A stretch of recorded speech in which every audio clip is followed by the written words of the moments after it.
এদিক থেকে সুন্দর একটা রোড আছে, খুবই সুন্দর একটা রোড। জানি না কতটুকু সুন্দর, শুরু হয়েছে সুন্দর রোড দিয়ে। আহ কক্সবাজারে ঢুকার পর যেরকম ভাইব আছে না, ওই রকম একটা ভাইব দেয় রোডটা। এদিকে বিশাল পাহাড়, জঙ্গল, এন্ড ডান পাশে তো দোকানপাট কিছু আছে। তবে গুগল ম্যাপে দেখা যায় এই পাশে হচ্ছে গিয়ে নাফ নদী, বাংলাদেশের বর্ডারটাও এখান থেকে। তো ওখান থেকে যাচ্ছি। এই একটু আগে দৌড় দিতি দাদু, তাহলে আমার ব্রেক করা লাগতো না। ডাইনে বামে তাকাবি না। ইয়েস, দিস ইজ, ওইটা ওই পাশে মায়ানমার, এই পাশে বাংলাদেশ। আর মাঝখানে হচ্ছে গিয়ে একটা নদীর রেখা আছে, এই যে এখান দেখা যায়, অর্ধেকটা মায়ানমারে পড়ছে, অর্ধেকটা বাংলাদেশে।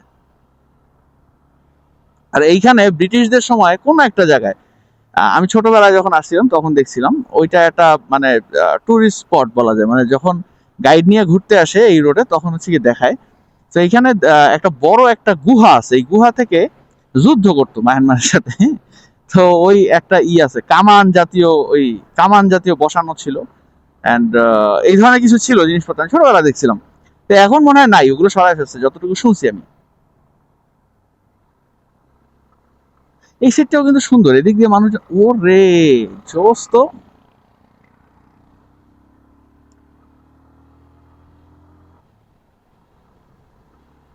নদীর এপার থেকে ওপার অনেক সুন্দরই দেখা যায় সবসময়, কিন্তু ওপারে বোঝা যায় যে কতটা কষ্ট।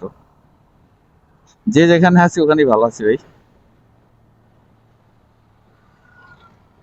না, এই পাশ থেকে অনেক সুন্দর দেখা ওই পারটা।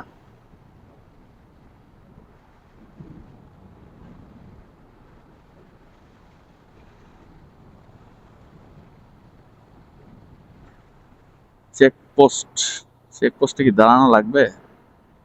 না, চেকপোস্টে দেখি মানুষজন কিছু বলে না, চেক করে না, কিছু করে না, চেকপোস্ট বসে রাখছে কেন?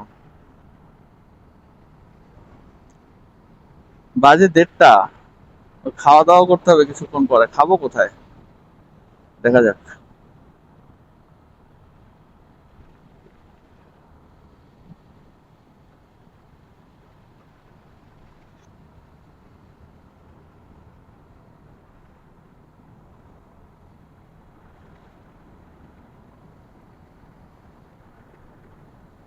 আমার কাছে কিন্তু রাস্তাটা বেশ জোস লাগতেছে। রাস্তায় মেনলি এদিকে হচ্ছে গিয়ে গাড়ি ঘোড়া ওই রকম নাই তো, যার কারণে ভালো লাগে। আর একটু এদিকে হলে এই যে নদীর সাইড দিয়ে যেতে পারতাম, রাস্তাটা একটু ওই সাইডে হলে নদীটা এই জায়গা দিয়ে দেখা যায় না, একটা জায়গা থেকে ছোট্ট একটা জায়গা থেকে দেখা যায়।